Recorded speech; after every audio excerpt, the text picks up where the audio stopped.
Hi guys, this is Marzano again at samahan nyo ako gumawa ng video reaction dito kay Kuya Bal Santos Matubang na may pamagat Joseph Sangrio as Brother Jose stress sa buhay kaya nakialam sa iba. Siyempre shoutout muna natin lahat ng mga viewers natin mula Luzon, Visayas at Mindanao, siyempre sa buong Mega Metro Manila. At siyempre shoutout din po natin lahat ng mga kababayan na OFW, shoutout po sa inyo. At syempre shoutout po natin lahat ng mga Team Kalingap at syempre lahat ng mga reactor sa pangunayan ni Kuya Bal Santos Matubang at Edna at syempre ang nag-iisang Kalingap Rap. At hindi ko napapatayin guys at tara, i-play natin to. Wala sa oras at itong si Brother Rosie po, kumita na po dito kay Tikram mo. Inaabot mo na itong 20 mil isang buwan. Ah, 20 mil isang buwan na dito. Wala ka na itong makaunay. Ang i-content mo Kalingap, bukas i-content mo ako. Tama. Araw-araw mo ko i-content. Huwag si Tikram. Bait si Tekram. Nakikisaw-saw ka na naman dyan. Oh, yan. Salit na payapa na lahat, ginugulo mo.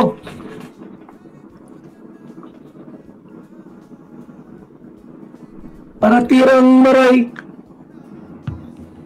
Baklang ito. Pabarangay kita. Ang galing. Nanahimik ang Tikram community, walang ginagawa. Ba't nakikisaw-saw ka ba yan? Tama naman si Kuya Bal. Ano, hero ka ba ga?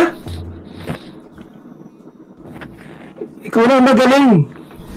Hindi ako nakikialam sa problema nila. Ikaw nakikialam ko sa problema.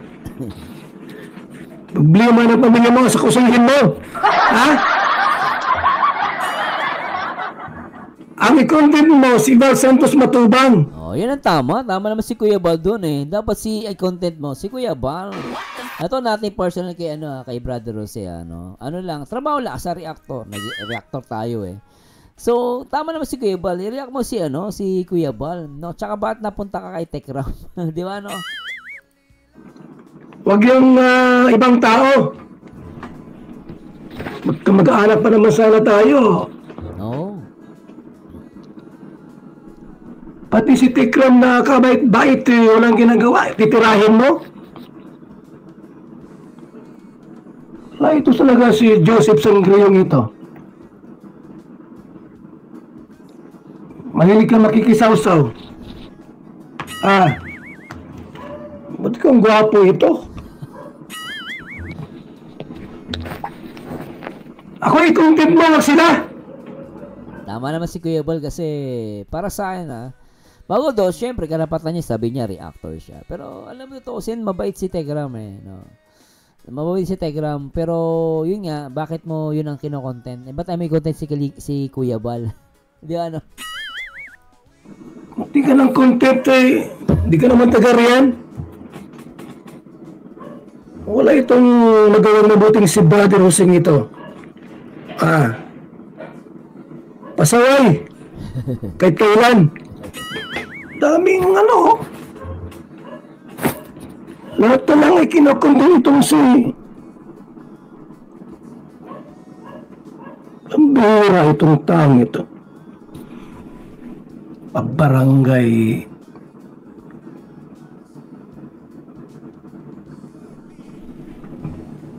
Kulang sa pansin. Batiring kita dyan. Pag nakita kita,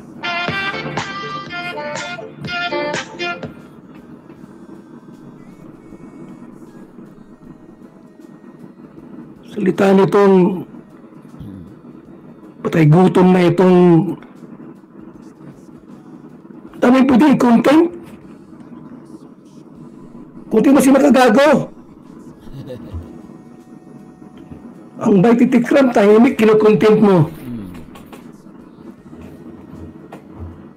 Wala na.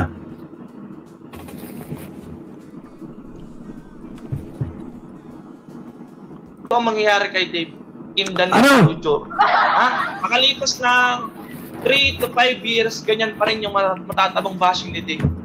possible. Yan po yung possibilities na sa kabila. Dahil nakikialam ka nga, pasok ka ng pasok. Pasok ka ng pasok, di ka magagarian. Tama naman si Kuya Bal eh.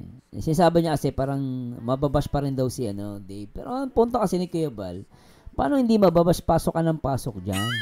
Eh kung nananahimik ka, hindi yan mababash, di ba? 3 to 5 years, gano'n na po kahaba yung panahon Pagpatawa ng mo. na lumipas. Ganyan na po kahaba yung panahon na lumipas ay hindi pa rin nalilimutan ng mga tao yung chismis. Walang kaalam-alam. Ikaw ay may... Huwag ka na kasi makialam. Huwag ka na pumasok dyan. Problema mo na yan. Tumigil lang ako sa content nila. Ikaw, di ka natigil. Chismosong maray. Katulad din ng ginawa nyo kay Tatay Ram, naniningil din kayo nang wala kayong pakit. Hindi ka naman nagarian. Nakikisaw-saw ka dyan. Sa halip na tapos na yung issue, payapa na. Okay na. Panay saw-saw mo. Oo. Kumbaga parang okay na. Tapos ino-open mo na naman another issue. Parang ganon. So, tama naman si Kuya Bal. May point naman. Kumbaga tahimik na eh. Biglang makikisaw-saw ka nga naman. Di ba? Itong taong ito. Ano yun? Anong connect nun? Hindi ako naniningil kay Tatay Ram. Yung sinisingil na. And besides, hindi yung paniningil. Pinapabalik lang namin yung pera. Bakit sino ba ito? Sino ba? Ang bira ito si Brother Jose. Pero ikaw naniningil ka na wala namang utang. Ay, iba, patindig, makakatwirang ka na lang. Kaya mong tumigil dyan. Joseph Sangrio, tandaan mo yan. Tandaan mo yan, pag di ka tumigil na kay Tikram, Kalingap ang susugod sa'yo. Pero alam mo kasi Kuya Bal, no, nagtataka din ako. Unang-una kasi ako, totoo lang guys, as a reactor, pwede mo talagang i-content lahat. Actually, lahat technical, no, pwede mo i-content. Kaya lang kasi, as a reactor, dapat hanggang ano ka lang, opinion ka lang, nag-react ka. Ang problema kasi, napansin ko sa kanya, pinuntahan pa talaga niya si Dave. Tapos, parang sinasabi niya doon last interview niya kay Dave, si Dave yung tama. Siya nasa kanya yung katotohanan. Sabi ko, kung nakay Dave yung katotohanan, dapat, bago mo sabihin ng sasabihin ng totoo, ipakita mo na yung ebidensya nung Dave. Hindi yung wala pa yung ebidensya, pero sasabihin mo, nagsasabi siya ng totoo. Unfair yun. At the same time, ang reactor kasi, dapat yan may limitation din. Kasi dumarating parang about sa may paniningil, no? Bakit nandiyan ka? Actually, unang-una, wala naman siya kinalaman talaga dyan eh. Sabi natin, content creator siya. Bakit? Content creator lang tayo. Ako, content creator ako eh. Pero, alam mo dapat yung limitation na parang, ba't ka nakikisali dyan? Magpunta ka pa dyan, di ba? Tapos yung may parang may usapan pa sila, may sinisingil. Hindi ka naman dapat makialam dyan eh. Mag-react ka lang eh. Kung reactor ka. Kasi kung nangingialam ka na, hindi ka na reactor. Di ba ano? Tsaka nung una, dapat yan, proper authority yung nakikialam dyan. Hindi ikaw. Dapat nga ang makialam dyan, yung magulang ni Dave, kamag-anak niya. Pero para makisali ka dyan, hindi mo na kasi yan eh. Hindi mo na yan hindi mo na yan trabaho eh. Di ba guys, tama ba ako? Tapos, una-una, hindi ka naman pulis. Hindi ka naman tawag dito? Social ano ba to? Sa government, guys. Diba? Basta hindi ka dyan authority, hindi mo kamag-anak yung tao, yung Dave. Bakit anong ginagawa mo dyan? Kaya nasasabi ang katuloy ni Kuya Bal, nakikisaw-saw. Kasi lalabas, nakikisaw-saw, nagpunta ka ba dun? Kaya nasabi ni Kuya Bal na nakisaw-saw siya. Ako guys, hindi po okay kay Brother Jose. Nothing personal. Reactor din po ako. Trabaho lang to. Ang reactor, pwede mo lahat i-react. Kaya lang, pag pumunta ka na doon at talagang parang ikaw na yung abogado, ikaw na yung speaker, ang lalabas, nakikialam ka na nga. Hindi ka lang basta nag-react. Nakikialam ka na doon sa kung anong mang agenda na meron sila doon. Pero sabi niya, hindi, karapatan ko. Yes, lahat tayo may karapatan. Pero sana man lang, meron kang limitation din sa sarili mo. Comment ka lang yung guys Wala natin pero hindi po ako hindi ako nang-aaway dito. Pero ang punto ko lang, dapat medyo limitahin niya, no? Kasi lalabas nakikisaw-saw siya. Parang gano'n, di ba? Tahimik nga si Tati Cram. Walang sinasabing masama kay Dave. Ginugulan nyo. Ginugulan nyo. Ang daming i-content mo ang kalingap. Oh. Walang problema. Tapos, ang kinakontent mo, Tati Cram. Inaaraw-araw ba ito, oh? Oh? Mataas sa atabis niya, Kuya Bal.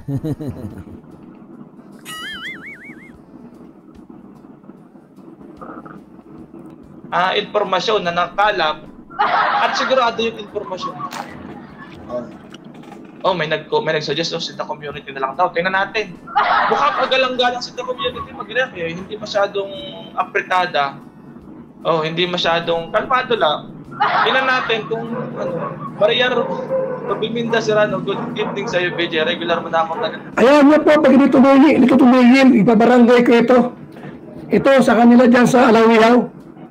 Ireklamo ko ito, ako mismo magreklamo. Reklamo ni Kuya Bal. Sabihin ko na, Kap, itong kabarangay mo ay nakikichismis sa ibang community. May reklamo ako sa kanya. Nasa diet siya, nakarating ng Pampanga. Reklamo ko ito. Para tumahimik ito. Chismosong maray. Sa kaninang ni Dave, shout out from you. Kasi, alam mo yan, nandiyo yung danger eh. Kasi kapag may nakitaan ng yan, although guys, di naman tayo police or abogado. Kapag may nakitaan siya, kunwari, may sinasabi siya against kay Tekram, may nakitaan si Tekram sa kanya na pwede siyang ihabla, yari siya talaga, totoo lang guys. No, lalo kung chismis yung nilalabas niya, wala siyang katibayan, mahirap yun. Madadamay siya totoo lang guys.